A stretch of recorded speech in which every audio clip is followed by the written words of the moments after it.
Well, distance learning diary day 26. Okay, we're at a loss. My dogs are barking at someone looking at their grass outside. So anyway, we're going to go right into it. There's a lot of lessons here. I've gotten a bunch of different submissions from teachers about how they're using screencasting and videos to instruct their students. I want to get right into it and thank those Woodbridge Township teachers as well as those teachers outside of Woodbridge Township that submitted and sent me some videos to share. I couldn't get all of them in here, and I took some good clips to show everybody. So take a look. See if it inspires you to use video or screencasting in your classrooms coming up. Hi everybody, I am going to do a quick Newsela tutorial as far as it relates to doing a close reading. The close reading directions, which are attached in Classroom and are also attached in Newsela. When you're using Newsela, yellow is important people, places, and dates. Green is anything that's interesting or new. Purple is vocabulary, and then you write the definition of that vocabulary word. Red is feelings, emotions, anger, confusion, sadness, joy, and you're supposed to annotate means to explain in greater detail. It's very similar to what we do with CNN 10 when you have to put your own spin on what it is that you're seeing. Now, when you're in Newsela, you are supposed to do all of this work in Newsela and not in Google Classroom. You are only to mark in Google Classroom once you are finished and turn in the assignment. In Newsela, there's a Lexile level. So say it with me. Today is April 21st, 2020. Fantastic. Now, how many days are in a week, my friends? 7. Excellent. So let's sing our song. We say days of the week. Days of the week. Days of the week, days of the week, days of the week. There's Sunday and there's Monday. There's Tuesday and there's Wednesday. There's Thursday and there's Friday. And then there's Saturday. Days of the week. Days of the week. Days of the week. Days of the week. Days of the week. Excellent job, my friends. Now, is it a Sunday? No. Is it Monday? No. Is it a Tuesday? Yes. What do you think the beginning sound in Tuesday is? So remember, my friends, we're going to be talking about how many days we've been in school for. So yesterday we were in school for 144 days. What's 1 plus 144? Yep, 145. We've been in school for 145 days. Excellent job. Hi, everyone. So we had writing conferences this week. And I just want you to make sure that you went back to my Great Wall of China doc here, and you looked at these things as your checklist. So we went over the intro and our thesis a long time ago. They were great. And then it was time to finish the rest of your essay.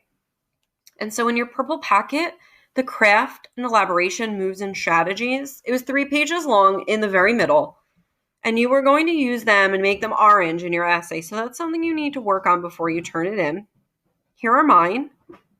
Okay. And in parentheses, I put what kind I use. You don't have to do that unless you really want me to know.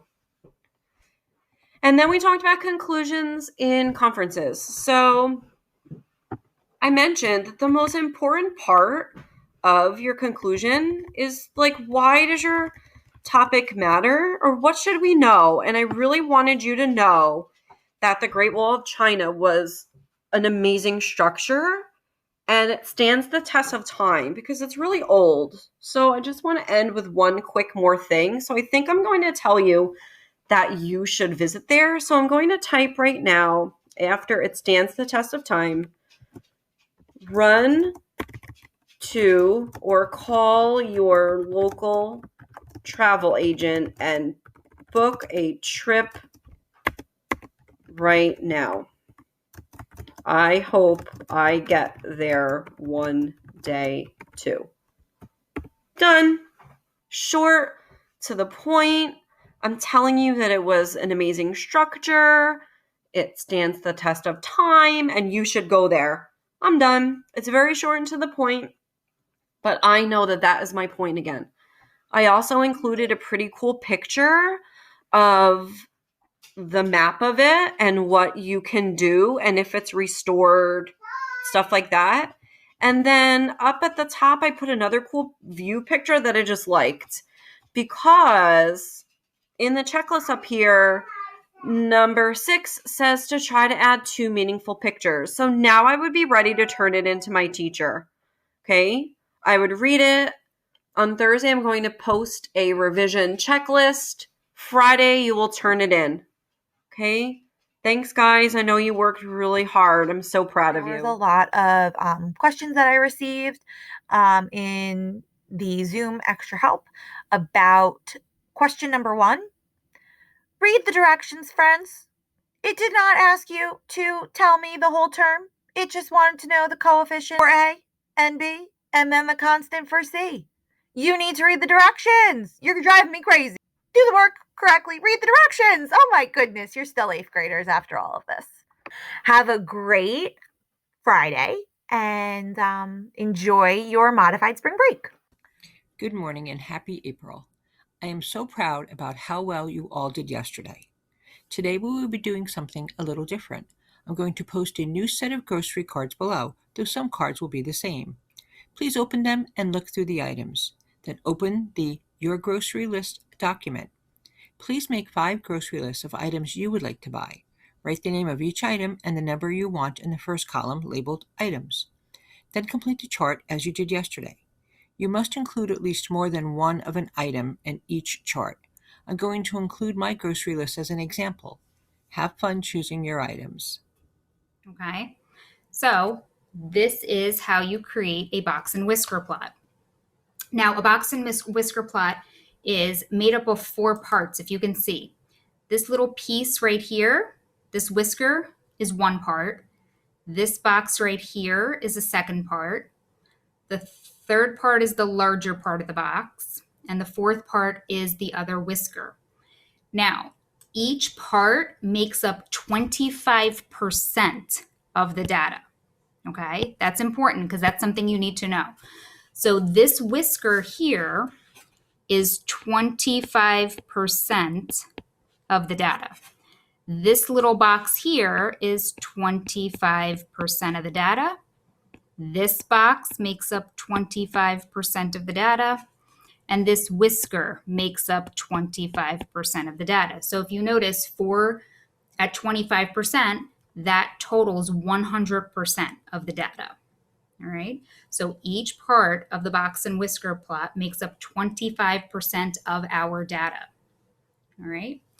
So this was creating a box and whisker plot with an odd amount of numbers. I'm going to make another video creating a box and whisker plot with an even amount of numbers. I will see you soon. Open this up, R&J study guide. You click it. It's going to force you to make a copy. So make a copy. You'll notice this is everything. There's the questions to the prologue. If you space down, there's Act 1, Scene 1. There's Act 1, Scene 2. And it actually will continue on throughout the entire play. So you can just keep using the same document, just like you did when we were in Flowers for Algernon and we were actually in the class and I handed out the study guide questions. You kept that same set of questions for the entire novel study. So you can do the exact same thing for the play. So you've already made your copy of the Romeo and Juliet study guide, and now we want to look and see what it looks like in the classroom. So this is the idea, the image of what it looks like in your classroom. I have a student view for you now. You will notice that every morning, the announcement for our Google Meets that's going to happen from 10 to 11 anymore is going to be right here. It's a different link every day. Always have access to everything that you need. That's all that I have for today. Just making sure that you know how to access those 2 things and work through that. If you have questions, you can meet me in Google Meets. I'll put out the link about 5 minutes before 10 o'clock because I have to change it every day. Stop in, say hi, ask questions. You can share your screen or I can share mine and we can walk through if any technical difficulties that you happen to be having, and we can figure out how you can get your work done more effectively. All right, I'll talk to you soon. Bye-bye. So Atlantic ghost crabs are these crabs right here. And they are born knowing how to dig deep holes in the sandy beaches where they live. That's something they're born with because it's for survival. It's something that their parent has passed on to their child through their genes. Just like baby animals that camouflage aren't taught to camouflage. They just do it. It's genetic. Behavioral adaptations are inherited behaviors that help animals survive.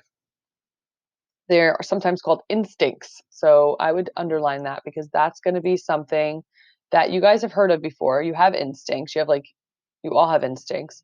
But we're going to call them behavioral adaptations. And I don't know why this isn't, I put a star, it's important. I don't know why that's not highlighted. It should be vocabulary word.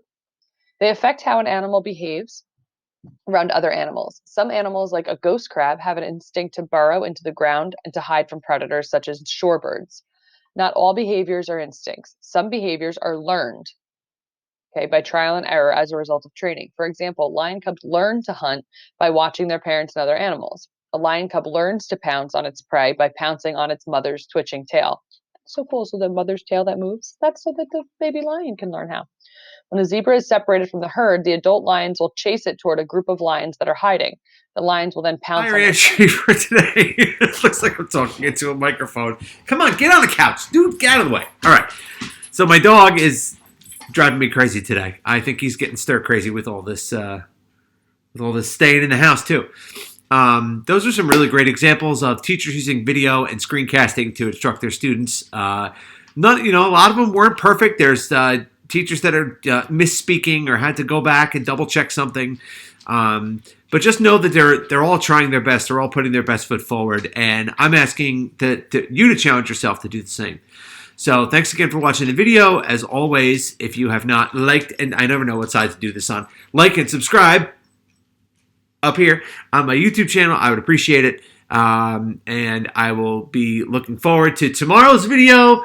It's going to be a lot of fun. I'm really excited about tomorrow. And I think you're going to enjoy it too. So I'll see you in tomorrow's video.